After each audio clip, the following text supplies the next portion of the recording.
tardes con todos. Como ya muchos me conocen, soy la ingeniera Linda Cardona. Yo trabajo en la Unidad de Educación a Distancia. Vamos a iniciar con el webinar del día de hoy, correspondiente a la asignatura de Psicología.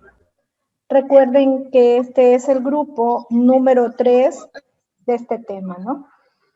El grupo número 2. El tema es la psicología experimental, estructuralista y el funcionalismo. Nuestra docente invitada es la licenciada Cristina Tejada. Ella es licenciada en Ciencias de la Educación, mención psicóloga educativa de la Universidad Central del Ecuador, maestrante en Neuropsicología y Educación de la Universidad Internacional de La Rioja, UNIR. Se ha desempeñado como tutor virtual para nivelación en la Universidad de las Fuerzas Armadas ESPE, docente de nivelación en la Universidad Politécnica Salesiana, psicóloga educativa en consultorio particular y en instituciones educativas públicas y privadas. Bienvenidos todos. Les pido por favor mantener en silencio sus micrófonos para no interrumpir a la docente. Bienvenida, licenciada Tejada. Podemos dar inicio con la exposición. Gracias, Linda. Buenas tardes con todos. Muchas gracias por la asistencia a cada uno de ustedes, de los 205 participantes. Gracias por estar aquí. Bueno, vamos a tener la clase del día de hoy, que es un resumen con respecto a las corrientes de la psicología. Un tema que es interesante, importante como conocimiento general. Tal vez no es tan útil en el sentido de que ustedes no van a ser psicólogos como tal, no van a tener que inclinarse a una u otra de las corrientes. Sin embargo, como conocimiento y para ir viendo de dónde sale tanto pensamiento dentro de la psicología, es muy importante poder tener conocimiento de este tema, ¿no? Las corrientes. El tema está como para que solo miremos tres, que son las experimental, la estructuralista y el funcionalismo. Sin embargo, sí he visto importante el poder hacer un resumen de todos los que ustedes disponen en el folleto, en el material teórico que usted tiene en la plataforma, para que pueda tener también usted noción general de todas las corrientes y poder tener ese conocimiento, ¿no? Así que, sin más, vamos a empezar con la clase de hoy con respecto a las corrientes. Por favor, les pido nuevamente sus micrófonos apagados. Cualquier duda, cualquier pregunta las vamos a socializar al final de la reunión a través del chat para que pueda ser mucho más organizado.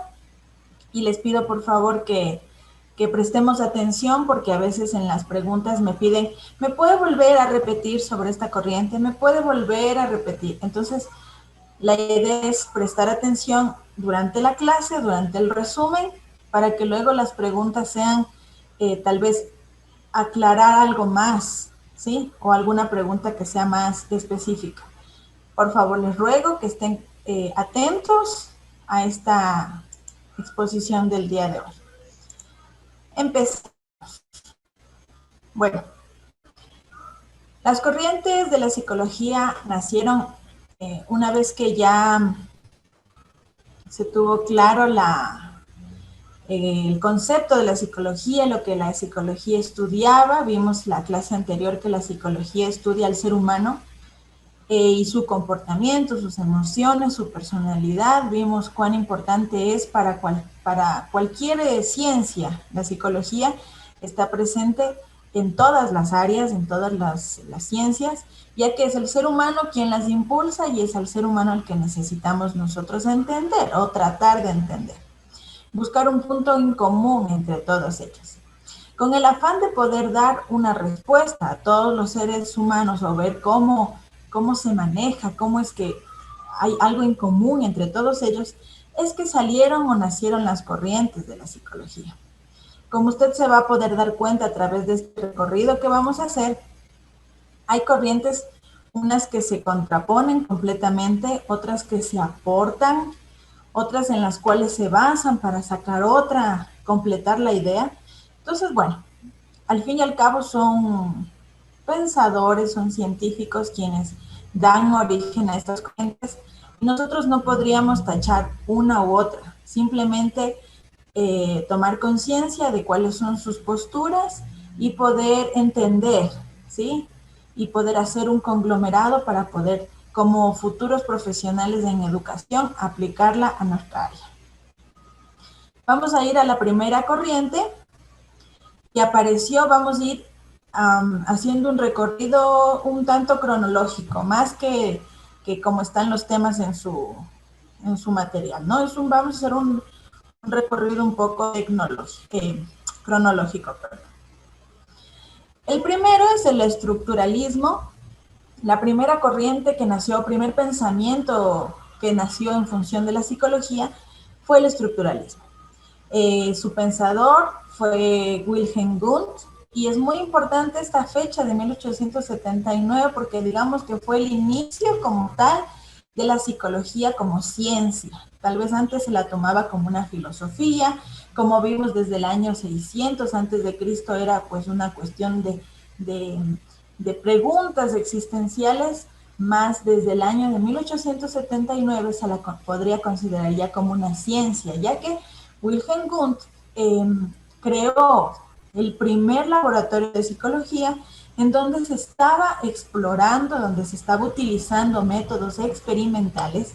Y al hablar del método experimental estamos hablando de observación, hipótesis, el experimento como tal, grupos de control, conclusiones, para poder ir sacando teorías, o quién sabe leyes, o quién sabe cosas ya más estructuradas. Entonces, justamente la palabra de estructuralismo viene de esto, de que buscaban una estructura, es decir, un proceso, qué pasa primero, qué pasa después.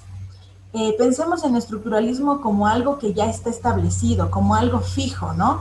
Como la estructura de un armario, como la estructura de una cama.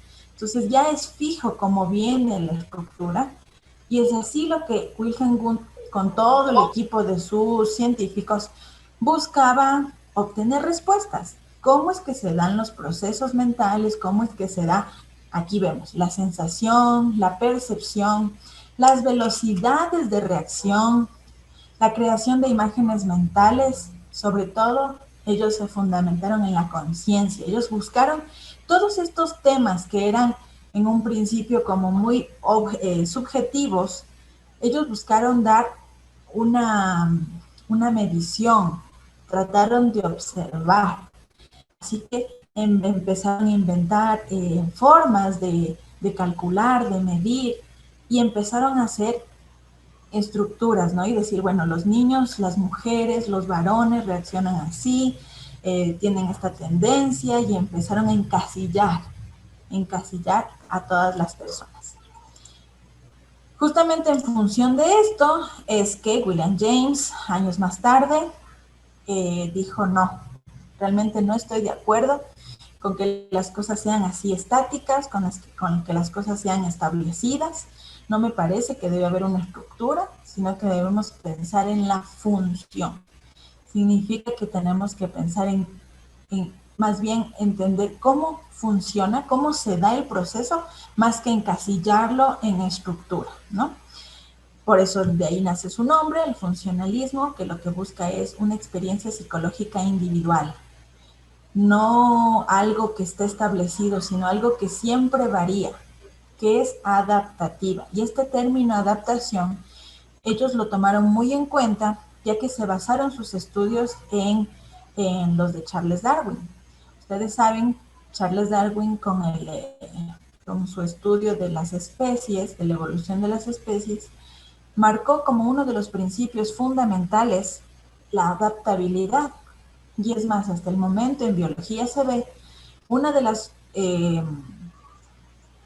características fundamentales de los seres vivos en general es la adaptabilidad. Es esa capacidad para acomodarnos a las circunstancias, acomodarnos a las situaciones. Este fue, digamos, la base para el funcionalismo, ya que se veía en esa época también que las personas no todas respondían de la misma forma, y tenía mucho que ver con su individualidad, cómo tenían sus experiencias, cómo era su educación, de qué familia venían, de qué cultura incluso venían.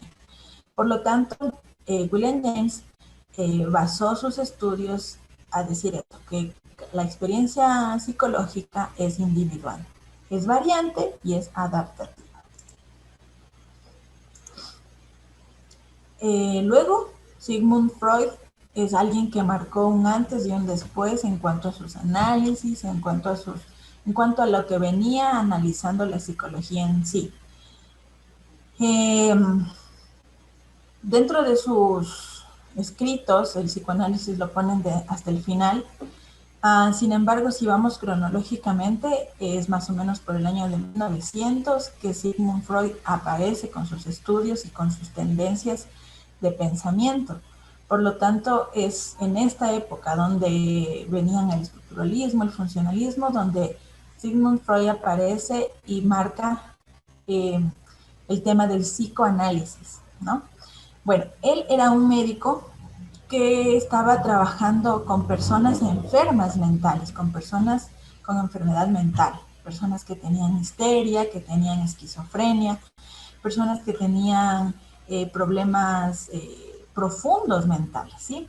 Así que él empezó a utilizar una técnica llamada hipnosis, en la cual sus pacientes entraban como en un sueño consciente, ¿no? Un sueño en el que ellos retrocedían, avanzaban en sus experiencias, hasta tal vez incluso explorar áreas que ellos no las tenían en su conciencia diaria.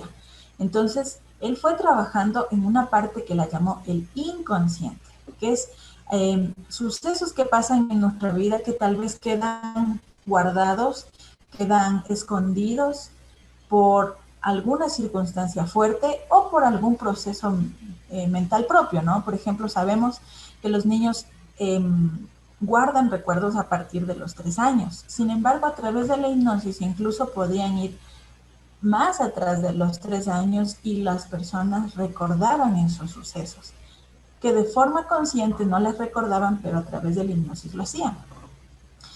Él tuvo mucha popularidad con esta metodología que él utilizaba, porque a través de la hipnosis pues iba explorando qué es lo que hubo, qué es lo que pasó en su niñez, qué es lo que pasó en su adolescencia que le marcó para que tenga una respuesta para su comportamiento actual. Sin embargo, se dio cuenta que había personas que no les era posible llegar a ese trance de la hipnosis. Tal vez no tenían el nivel de concentración, tal vez eran muy fuertes en su carácter que no les permitía llegar, o tal vez su daño mental, su daño psicológico era tan fuerte que no les permitía llegar a un proceso de hipnosis. Así que él utilizó otra técnica que él la llamó la cura del alma, aunque en forma teórica es la catarsis, ¿sí? ¿Qué significa eso? Simplemente empezaba a conversar, a preguntarles y a decirles, a ver, ¿qué sentiste cuando pasó esto? ¿Y por qué crees? ¿Qué es lo que tú piensas? Entonces empezó a ir explorando lo que las personas iban sintiendo, ¿no? A través del consciente, ahí sí, de lo que ellos podían sacar de su mente. Y nos ha pasado tal vez a cada uno de nosotros conversando con algún amigo, con algún familiar que tenemos mucha confianza. Cuando estamos conversando sobre lo que nos está sucediendo en ese momento, empezamos a hablar y empezamos a sacar y abrir nuestro corazón, empezamos a explorar y a darnos nosotros mismos a veces la respuesta, nosotros mismos nos preguntamos, nosotros mismos nos respondemos y empezamos a sacar todas esas ideas que están en nuestro interior y es así como se da la catarsis. Y a través de esta exploración, tal vez Freud entendió y obtuvo mejores resultados. Así que él hizo un estudio del inconsciente a través de la asociación libre de las palabras. Esta es, digamos, de la parte más controversial de la teoría del psicoanálisis o de esta postura del psicoanálisis, porque le deja mucho a la interpretación personal. a la que cada psicólogo, a la que cada persona que estudia al respecto pueda dar su opinión en función a su análisis, en función a su interpretación. Entonces, puede variar las opiniones entre un psicólogo y otro que diga, bueno, a mí me parece que es una persona que tiene problemas, mientras que el otro puede decir, sabes que no, es una persona que es el producto de su ambiente que le está generando esos problemas. Entonces, hay mucha controversia en cuanto a llegar a un mismo punto, porque cada uno tiene su propia interpretación de las cosas. Sin embargo, Freud pues empezó a marcar estándares y a decir, bueno, si queremos interpretar o si queremos sacar a conclusión de que las personas tienen algún daño mental, entonces estos son los parámetros que se tendría que seguir. Y bueno, se dio mucho la interpretación de los sueños, la interpretación de los dibujos, la interpretación de los comportamientos, y cada persona podía tener su opinión al respecto de un paciente. Es ahí donde es la controversia con el psicoanálisis. ¿Y por qué muchas personas lo rechazan? Muchos psicólogos actuales lo rechazan porque realmente da mucho a la interpretación. Sin embargo, también se ha demostrado que son ciertas esas interpretaciones, ¿no? Y que tienen mucha importancia en las personas. Algo muy importante que sacó el psicoanálisis y que se lo maneja hasta hoy en día son estas tres áreas que el ser humano tiene y en las cuales se va desarrollando la parte de nuestro comportamiento, ¿no? La primera parte que Freud marcó es el yo o el ego, que es la parte consciente, de donde yo soy consciente de lo que hago, de lo que digo, de mis acciones.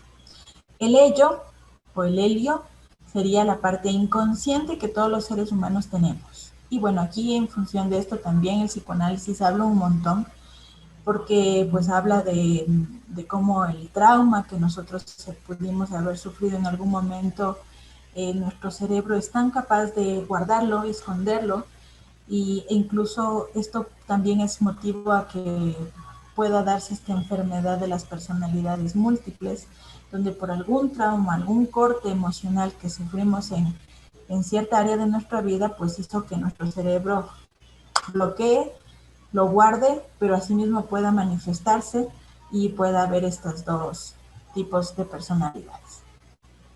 Y super yo, que todas las personas tenemos, que viene a ser esa parte de la moral, de la cultura, de lo que nos han enseñado, de la parte aprendida, ¿no? La parte de la familia, de las experiencias, que también tiene una gran influencia en cuanto a nuestro comportamiento. Nosotros, por ejemplo, los ecuatorianos, somos muy familiares, somos muy dependientes de nuestra familia y podemos tener 40, 50 años que seguimos viviendo con mamá y papá si es que eso nos da estabilidad. Sin embargo, vemos que en otras culturas no es así. Llega a los 18 años, a veces antes, y los jóvenes se van ya en su vida y se acordarán de papá y mamá en fechas especiales, por ahí les visitarán y les dirán, miren, les presento a mis nietos, pero nada más, ¿no? Entonces son culturas distintas y el comportamiento en función de la cultura. Estas tres áreas las desarrolló mucho Sigmund Freud y son, como les digo, hasta el momento, pilar fundamental de esta escuela o de esta corriente para poder dar las interpretaciones y fundamentar su teoría. Si seguimos en la cuestión cronológica, luego viene el conductismo. John Watson se puso a pensar en todas las cosas que estaba trayendo la psicología y él dijo, bueno, es importante ver lo que pasa en la mente, es importante tener la conciencia del pasado, pero a mí me interesa más la conducta. ¿Es posible? ¿Somos capaces de modificar una conducta? ¿O es como se dice, así nací y así me muero? John Watson experimentó al respecto y él se opuso a todas las corrientes anteriores porque él dijo, pues a mí me interesa más enfocarme en la conducta y modificarla de forma científica a esta. Se basó en los estudios de Ivan Pavlov, quien era un científico ruso que experimentó con perros. y él se dio cuenta que era posible desencadenar una respuesta fisiológica en los animales a través de un estímulo que era una campana. ¿De qué se trataba su experimento? Pues se daba cuenta que cuando les iba a servir la comida a los perritos, ellos salivaban mucho. Entonces el estímulo era la comida y la respuesta que generaba en los cuerpos de los perritos era la salivación. Entonces él pensó, dijo, ¿será posible que yo pueda generar esa respuesta, la de saliva, con otro estímulo que no sea la comida? Así que empezó a hacer sus experimentos y él unió la comida con un sonido de campana. O sea, a la vez que le presentaba el plato de comida, sonaba la campana y los perritos salivaban y comían. Así fue uniendo estos dos estímulos, la comida y la campanada, para que después de un tiempo dejó de presentar la comida y solamente al sonar la campana producía la salivación.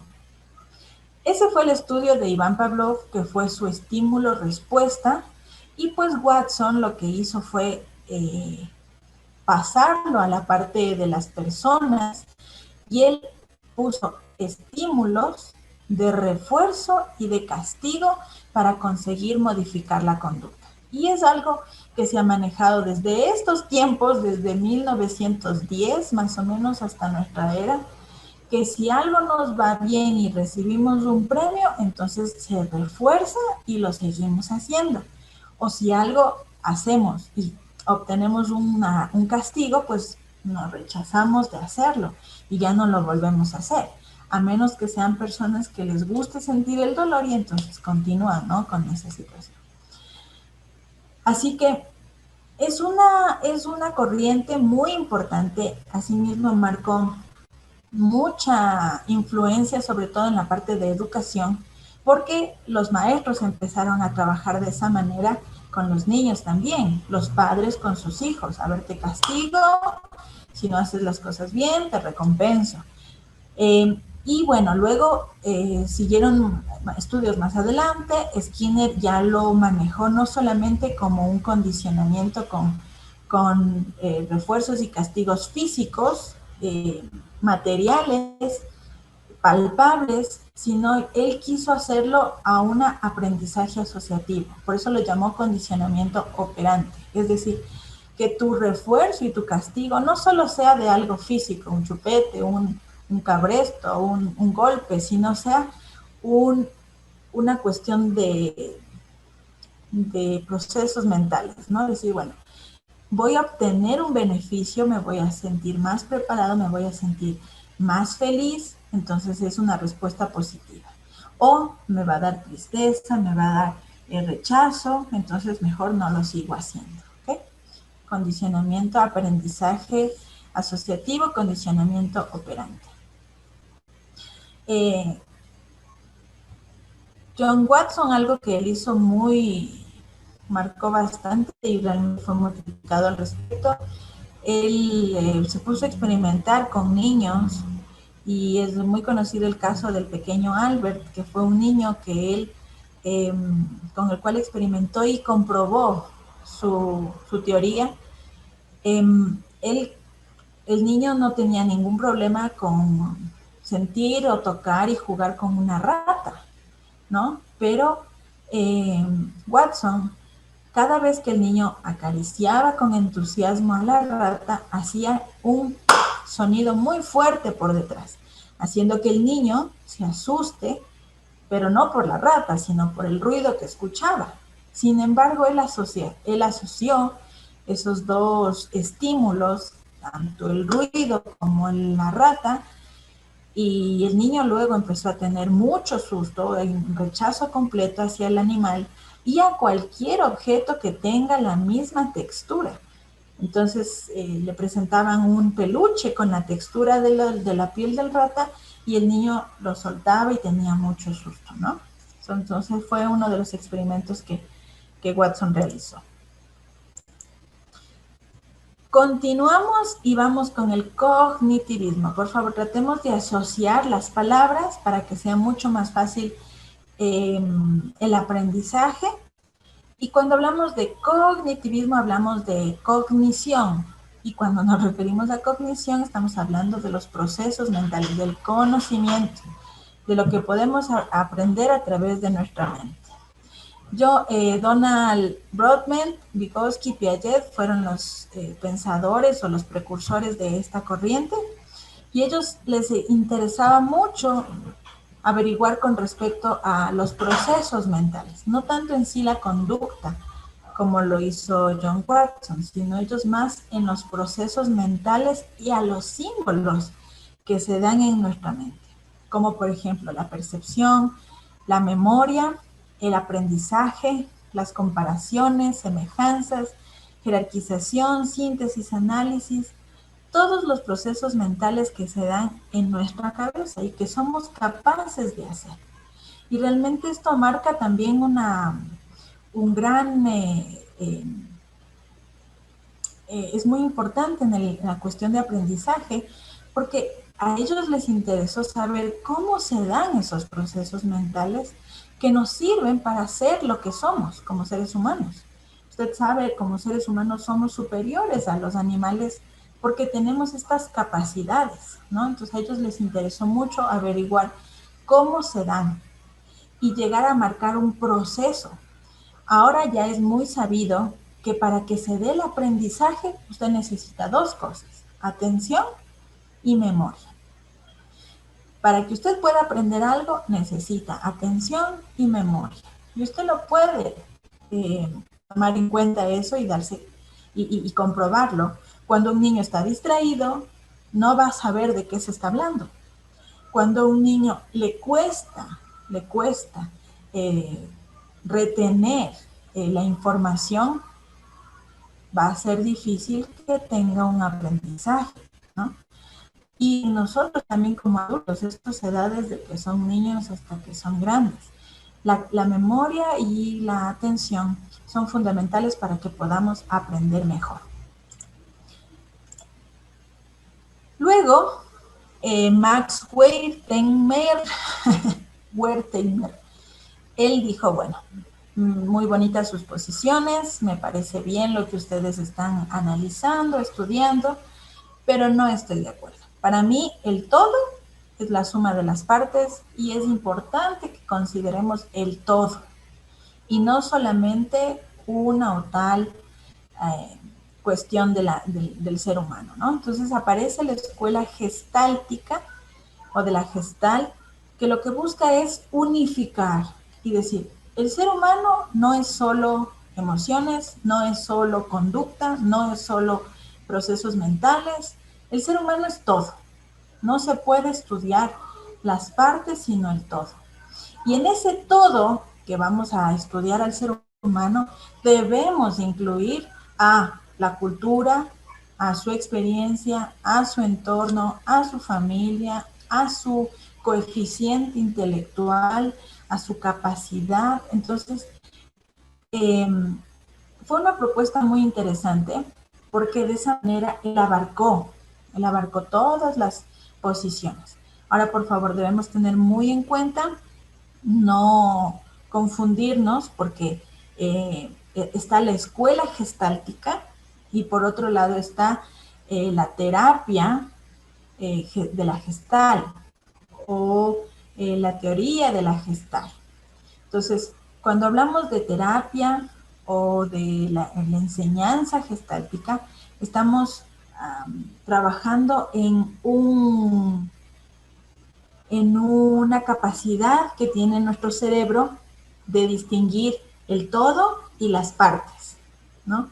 Cuando te ponen un dibujo uno sobre otro y te dicen qué objetos nomás puedes mirar ahí, entonces tú ves, relacionas figura, fondo, relacionas en tu cabeza y puedes ir sacando las imágenes que obtienes de ese dibujo.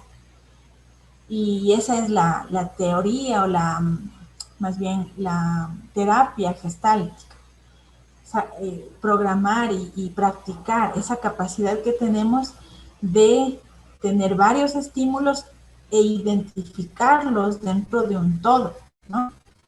pero esta es la escuela de la Gestalt. Entonces es una corriente psicológica, ¿no? Que como te digo, lo que busca es estudiar el todo en el ser humano y no solamente parte por parte. Luego llegamos al humanismo con Carl Rogers. Él es uno de los principales pensadores de esto.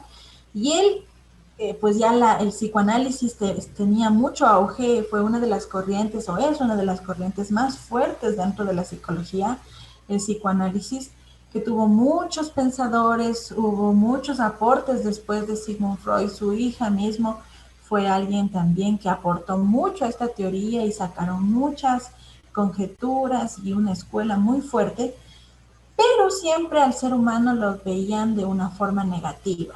Es decir, que todas las cosas malas que le pasan al ser humano salen de su interior, de su inconsciente, de su niñez, de su pasado.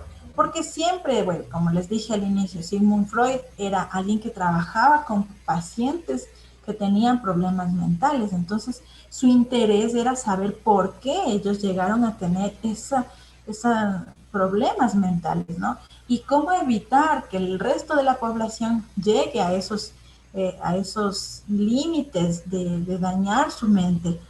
Entonces, él siempre puso al ser humano como algo negativo. Sigmund Freud o la psicoanálisis, que dentro del ser humano hay muchas cosas oscuras, que dentro del ser humano están los malos pensamientos, están la maldad, el hecho de hacer daño, de sacar lo malo, ¿no? Así que el humanismo dijo no, el ser humano no es algo negativo, al contrario, el ser humano tiene muchas virtudes. El mismo hecho de que tengamos esa diferenciación en los animales nos hace personas muy capaces, así que no podemos ver al ser humano como algo negativo, al contrario, vamos a verlo como el eje de toda esta organización llamada universo, es el ser humano. Entonces, él concuerda con la Gestalt, que hay muchas áreas que componen al ser humano, pero que del ser humano pueden salir cosas maravillosas, hermosas. Y el humanismo es una corriente que últimamente se está manejando mucho también.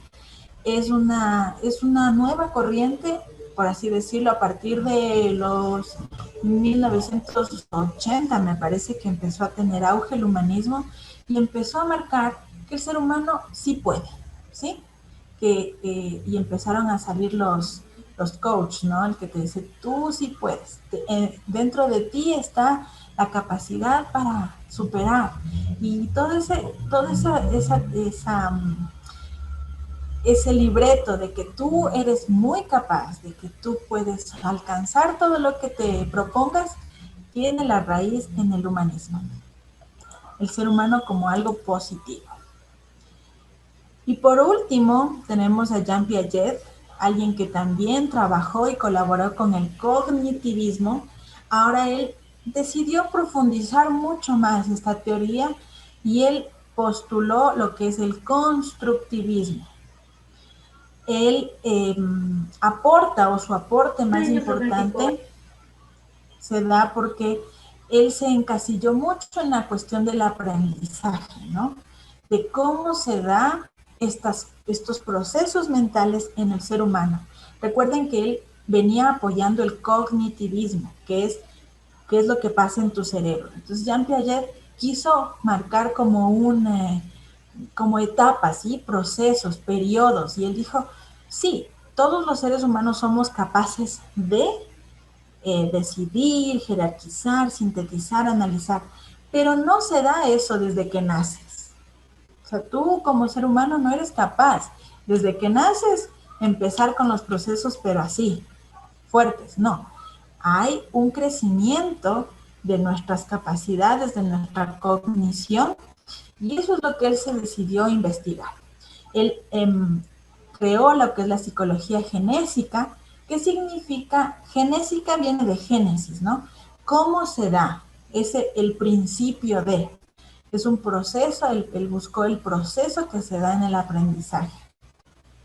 Y él marcó 4 periodos, 4 etapas dentro de todos los seres humanos, que sirvieron mucho y sirven actualmente mucho en medicina, en la cuestión de educación, sirven mucho también para los padres de familia para poder tener una noción, ¿no?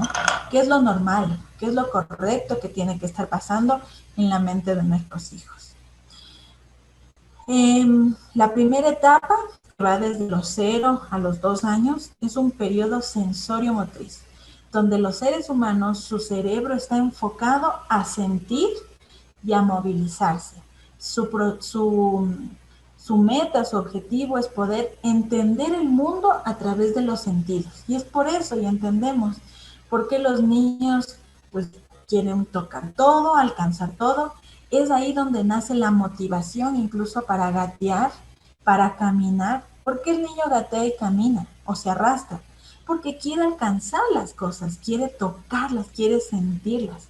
Es por eso que se las mete a la boca, porque no le basta solo con tocarlas o mirarlas.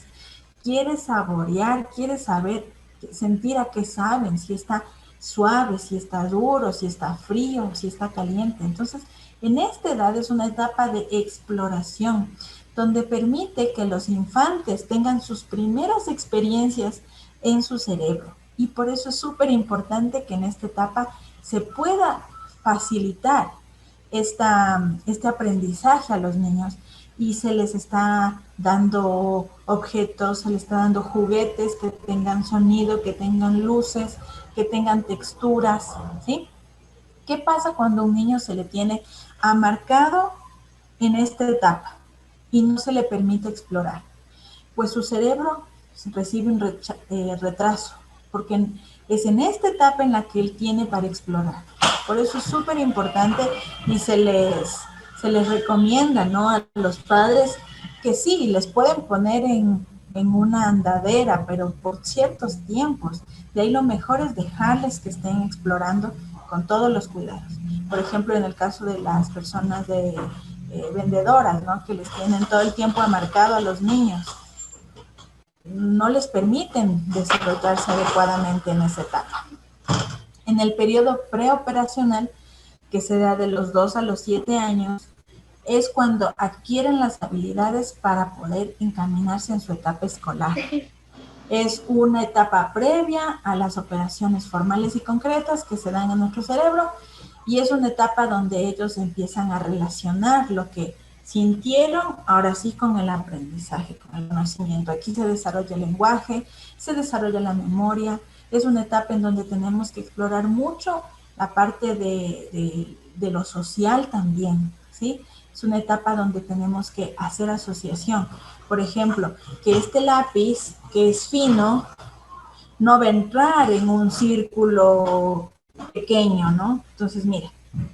Entonces ahí es donde ellos aprenden a cómo se manejan las cosas, donde utilizan bloques, donde utilizan esas relaciones de mayor que, menor que. Se desarrolla su lenguaje tanto oral como escrito también. Las operaciones concretas de los 7 a los 12 años, que se da cuando los chicos necesitan sentir, necesitan palpar para poder entender, ¿no? Ellos no pueden todavía trabajar mucho con abstracciones, sino ellos más trabajan con cosas concretas. Por eso es muy importante que las personas que tienen y que trabajan en escuelas hagan que los niños tengan materiales concretos y ellos palpen. Por eso es muy importante que ellos exploren de por sí mismo el aprendizaje, el conocimiento. Cuando ellos mismos hacen sus propios experimentos, se les queda mucho más grabado a que alguien les cuente o que lo vean en un video. Ellos necesitan hacerlo para que el aprendizaje cobre importancia en su cabeza. Y de los 12 años en adelante, hasta mayores, vienen las operaciones formales, donde sí, ya son capaces de hacer síntesis, abstracciones, jerarquizaciones, cuadros, cosas mentales, cosas abstractas que no las podemos tocar, pero en su cabeza suceden, ¿no? Planificaciones, toma de decisiones. Entonces, en resumen, estos serían las 8 corrientes que ustedes tienen en su folleto, en su material.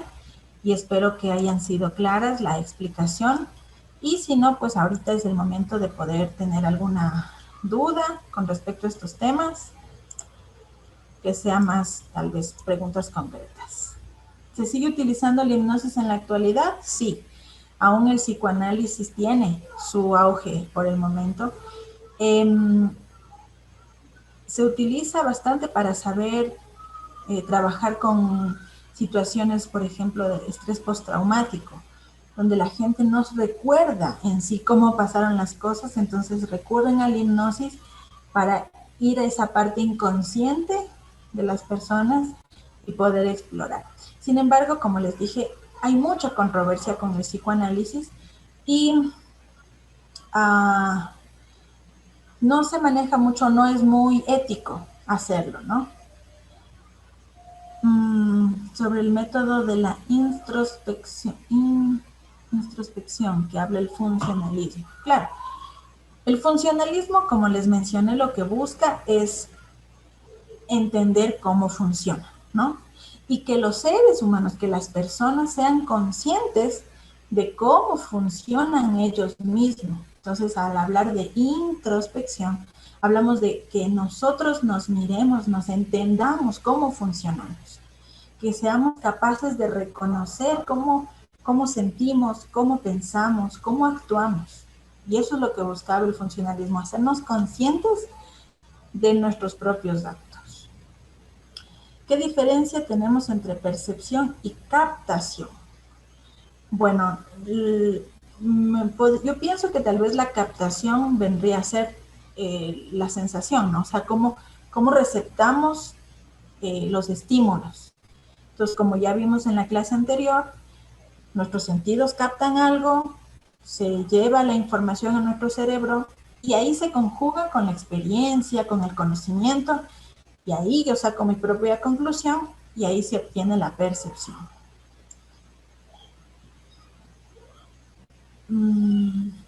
Ay. Buenas tardes. ¿Por qué los jóvenes se masturban? Bueno, realmente el psicoanálisis también trabajó mucho en esta área de la cuestión sexual y de los traumas sexuales. Y también por eso es muy controversial este tema. Freud manifestaba que un tema de insatisfacción podría llevarte a un trauma. Y el trauma marcarte para el resto de tu vida. Entonces, si un niño en su etapa oral, que se refiere a la etapa de succión cuando está alimentándose de forma oral, no fue cubierto su necesidad, entonces va a tener una fijación en su mente que la va a llevar el resto de su vida. Y luego va a ser alguien que se chupe. No se escucha. Y luego que se chupe el dedo, y luego que tal vez tenga alguna afición por fumar o por manipular algo a través de su boca.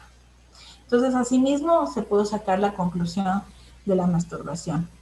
Sin embargo, actualmente ese tema se refiere a un tanto exploración y conocimiento de su propio cuerpo. Entonces, por eso lo hacen, por necesidad y por exploración. ¿Cuáles son las corrientes más utilizadas hoy?